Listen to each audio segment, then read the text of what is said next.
Packing for it was never supposed to be exhausting, but somehow, every year, it felt like we were preparing for a month-long trip overseas despite knowing we'd only stay in our hometown, Kediri, for a week at most. We didn't even bring a suitcase because Mom thought it would be a hassle and our car was too small for that big umrah suitcase. Nope, we brought something worse. Those huge plate bags with zipper teeth that always seemed one good yank away from breaking. They don't even have wheels or structure, and they crinkle like dried leaves with every move. But they could hold a lot, a dangerously tempting amount of outfits. And when it comes to Raya clothes, logic went out the window. It all started the night before we left. The living room floor had disappeared under a colorful mess of clothes, shirts, scarves, gummies, socks, and army of undergarments, and those random backup t-shirts that somehow always get packed.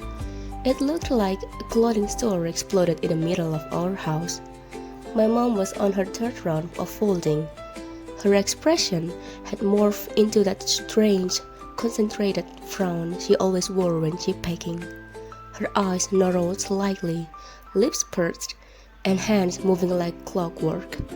I was supposed to help, but I mostly just stood there, blinking at the mountain of fabric with a lazy look on my face. Do you really need this many clothes? Look at this. I already have so much in my hand and it's not even the pants yet, I asked, holding up a brand new cream-colored blouse my mom just bought for me a week ago. It's Eid, my mom said without looking up. You're going to sweat from all those walks and we definitely don't want you looking like a mess in front of the guests. Do they even care? Besides, I won't even show up much, I said. Still, you need choices. Yes, choices. The great illusion of free will in the face of family expectations. I looked over to the pile, my mom's clothes. She had at least 6 different kameez laid out and 2 different types of scarves for color matching. I didn't dare to comment. Then there were the sandals, 8 sandals, travel sandals, and cheap rubber slippers. We barely leave the house in Kediri, I muttered as I watched all of these things get forcefully squeezed inside one of the large bags we owned. One of those tote bags you can get for 5,000 rupiahs when shopping in a grocery store. True, but you never know, my mom replied defensively. I sighed and started to doubt that my laptop would fit inside the car. Yes, laptop.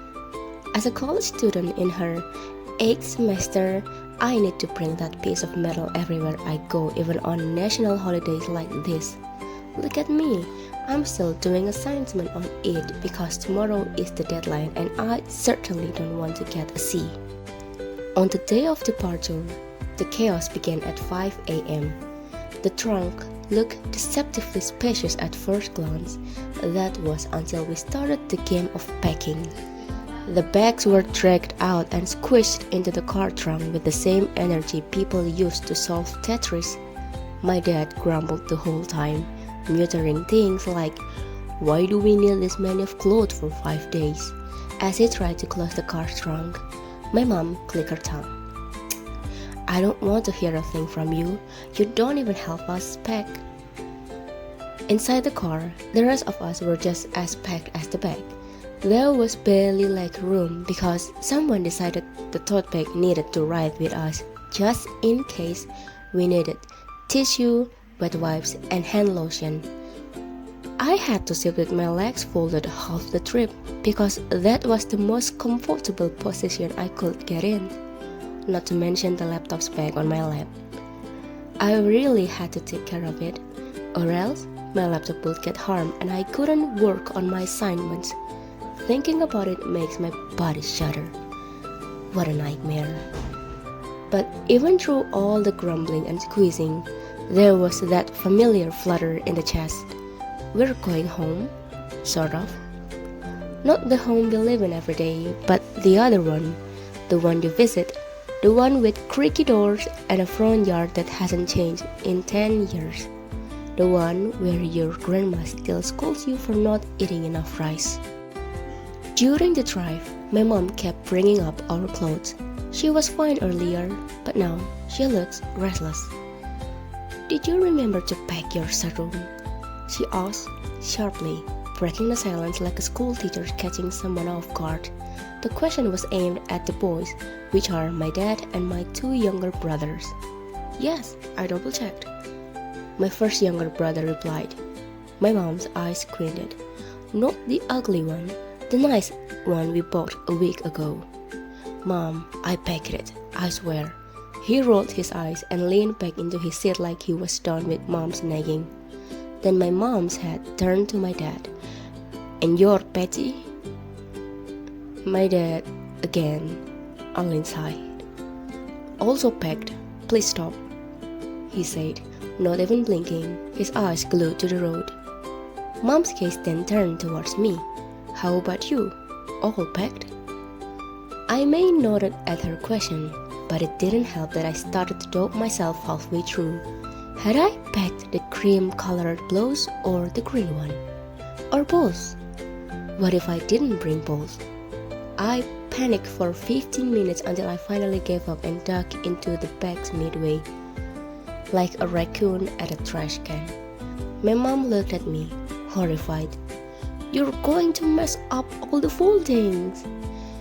"It's for peace of mind," I said dramatically. I repacked the bag to the best of my ability, but let's be honest, it never goes back the same way. The once perfect arrangement now booked awkwardly on one side. I pretended I didn't notice.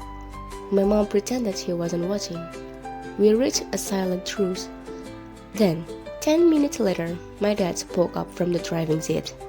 "Wait, did anyone pack the sajada?" The silence that followed was heavy. The overpacking wasn't just vanity, it was tradition. Even if we didn't have grand family gatherings anymore, we still held onto the rituals, especially the clothes. They were a kind of armor, a statement.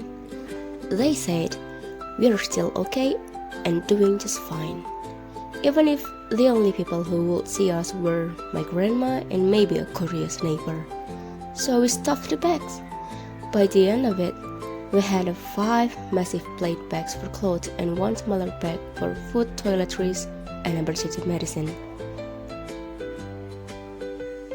We arrived in Kediri in the afternoon. I think it was 11 a.m. My grandma's house stood like it always did, sturdy, sun-washed, and a little too quiet. She opened the door and gave us a beaming smile. "So many bags," she commented, eyeing the bags like we were smuggling gold. "Raya clothes," my mom said proudly. My grandma gave a very audible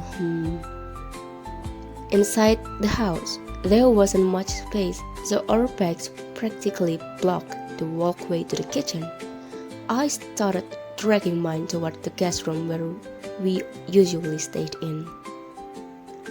That night, after iftar, I sat in the living room with my phone in my hands.